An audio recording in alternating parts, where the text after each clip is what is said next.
ăn thu hay thưa mình ốt nào thu hay thưa mà mình nhảy này thì nó phù nói tao chức nói tao nhà là ngoi mà bự dùng vuông về này mới là kia nằm tay ở bài hay không rồi nó lúc nào nói như là hay cái này nhằm đây phải chui tay đánh nó về mỏ đó chui trở đây thì khi mà lại thì tâm primi amo có tâm trời nằm đây cái này nhằm đây là gương can gì ra kia ta mình sẽ mẹ theo ba đầu thi và lạc này năng ấy tầm tra những gương can đi ra chẳng cần bằng lâu bạc lại dưới na hay nằm chi giờ làm kịch nào nào hy vọng vùng cho hè là em mà còn nó hè anh là kịch nào nó ta là kịch nào hè là hè can của anh là ốc cái nào vậy ta là kịch nào hè là can của anh là ốc cái nào mà ta là kịch can của anh là kịch nào hè nào là ốc cái quạt nào chi ta nào rồi ta là một kịch nào hè nào hè là rét nào cũng à hèm ra đây nào rụng răng hèm ra đây nào tầm lạc tầm chìm tầm lẽ tin như là một cái nào hay nào chẳng cho tụi con thấy tầm tụi sinh nào đang ngồi episode tầm gần ngô quan trọng chích mà ngoài lạc ra chẳng hạn chung mong nào còn anh đã tép tầm đi lạc rồi hay là trên ngoài nhà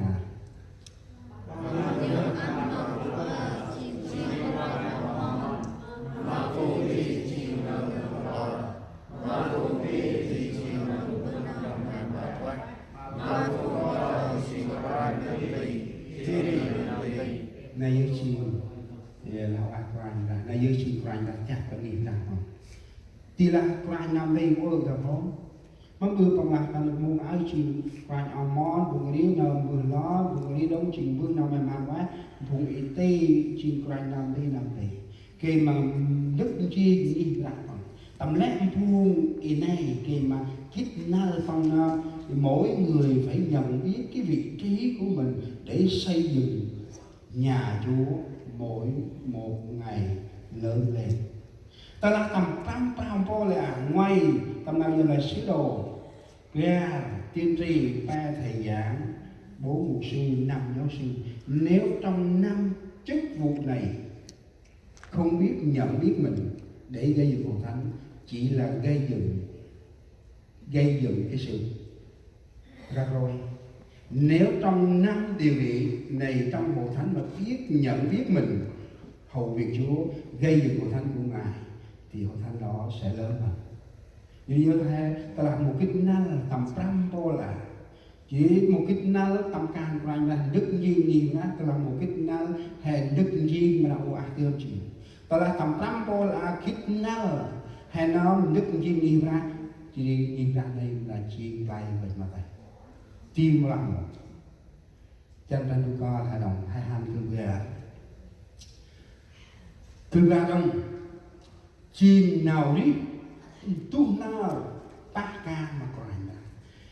nào đi nơm bác can mà còn anh đó chim nào đi tu nào các cái bạn môn rồi môn đào ôi thức mà mừng ti mà là ai mà phù hè là có thức ôi tắt nhìn đấy ba pong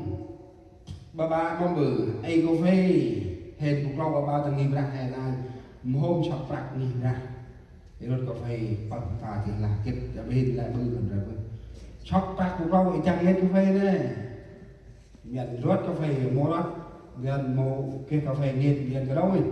nghìn ra hôm thì sốt rạc rốt cà phê họ thì ôi ta tên cái dây nó phải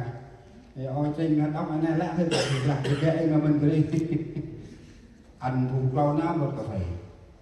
thì tầm cây nhìn ra thì tầm cây vùng rau còn nào đó thành bằng chiếu cà phê đường ăn tiền đi chan ăn tô thành bằng nghề cà phê đây phương nam không có trồng đặc gì ra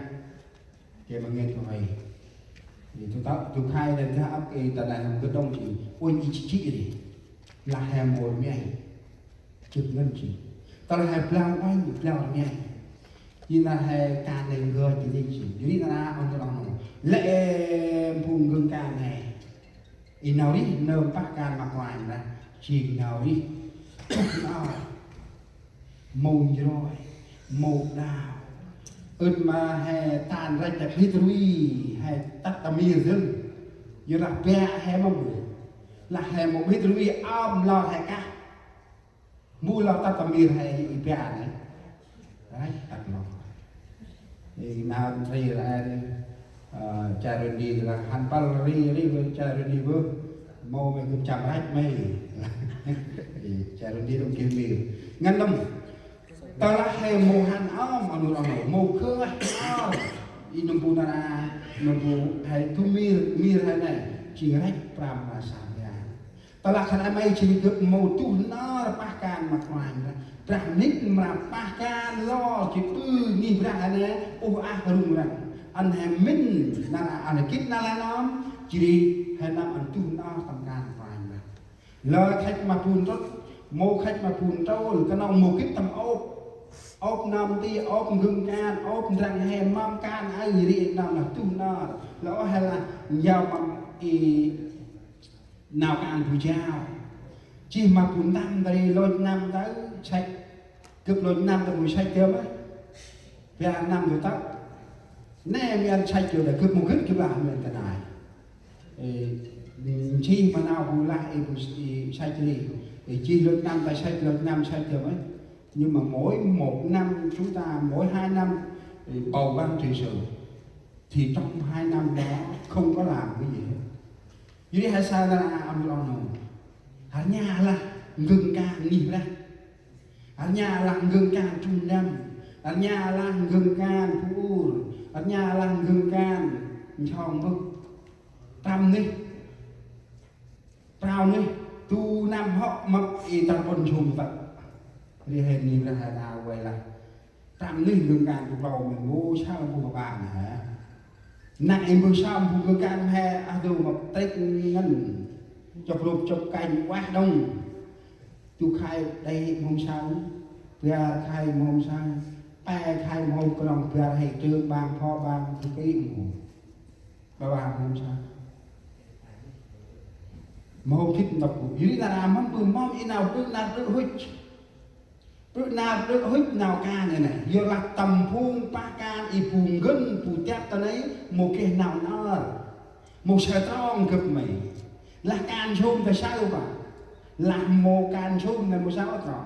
là hai can xôn mà bữa hai tầm tay tầm riêng mấy cái a đầu này dùng mà đầu mà thôi là cái gì là học rồi đi tầm tròn về cha hòm phùng phép rạng đu vào treo chi mà thằng này bư can ai mồ kia là mà nào chấp vậy là mà nào má một tí vô má nó không khôn bất bò chủ vậy là bư mà lẽ đi không có nào bư mà lẽ đi không ta là nghi ra hay là sao lo làm một bư lẽ đi không hay một cái kia chi rồi bư lẽ đi không phùng gương can đi raการจุดดำและวันฟูจะรับคำบางวัยจากนาราบุญชีมีเดินก็ชีนี่ไม่ได้เฮ้ยแววเรามากรุ๊ปnàyชมสะอันมองนั่นไอ้ตลายปัตละการให้นาปรำนาละการชี้ให้นาปรำผู้นำผู้ใจหันก็ชีเราไปหมู่จักรเงาะแต่มาโยชไปพิมพ์เองไปหมู่จักรเงาะแล้วมันให้ง่อยเองที่ต้องทำไรước mà sao như gì kia chỉ mà yêu phim hay bà đi thằng ra nó là chúng nó tâm nào cả của anh là hai cười tí là hai cười tí là hai cười chả là anh hai tu nó nào cả này thì mình chi play quên tại như là nào cả là một cái nào chậm tao làm một cái na lá nào tao làm chi chắc mà tao làm một cái na lá nào ai ta chi phụ chắc ai nuôi nó như ta là kết na là nào hay một cái nào chỉ đó chỉ vậy là mà nào mát một tí thôi mà nó không khô có bò chỗ vậy là bư mà lại đi nó còn nó kề mà can vài ra chi vài vài mà tay nó đi suy tu hay sao nào thằng người anh này đưa sự rôm câu chuyện về trong chuyện ngoài hay là cái chủ ngoài về nào anh cứ đau ơi tình lão anh cái đuôi hồng tụm đơ bắt can mà gọi ra rồi môn sinh về trong chết mà ngoài này chỉ nào cần ngồi cắt cướp cắt lên ngồi cứ im phùng ho cắt lên ngồi cứ im phùng nô cắt lên ngồi cứ im phùng tầm lệ phùng nốt can ngoài ra ăn cưa nó lo chừng đào là cúc tay chơi thành đi riêng u mà xài ta là sai hạt đại ngục ngục má trong mơ rồi vừa về mâu của thầy kia là bốc sai với anh ấy bơi cả con trai là ra rơ mà việc làm bằng con bằng con nhưng mà phải làm một việc sai của anh rồi y nào bằng tới mà bơ leo hơi thì là ăn cưa nó là đi u hình sai là bơ cưa nó u đông nổi là u rồi là bơ nó là can sai đông nổi lại vô mà nào ấy này ta tầm mặt sai cái tầm chính tầm là bơ gần kia bơ gần bên bơ rào ngan bơ bảy hiu bơ thằng quỳnh chung hơn nó là u sai nói chức đông bây giờ chỉ thường chỉ nó mà nhìn ra ốc môi nó mà nhìn ra ốc nói nó là nhìn ra ai dùng cuộc ốc cần này lại nhìn ra em một cái tầm chính cực muốn là nhìn ra này một thì chỉ một chỉ nhìn ra tầm chính một thì là hạt kề má tầm lá giờ đây kề má nó nào cả dần là chúng ta đụng chạm nhau không phải để tan rã hội thánh nhưng chúng ta để gây dựng giống như còn mà bay đàn đồ tức là bay thì trong nâng ngần này năm ai ho năm đi không ai sốt ra luôn mà càng mà khai tất tài thèn thật vừa mình tàu cái đó còn đi hè tầm rất to tầm nào cả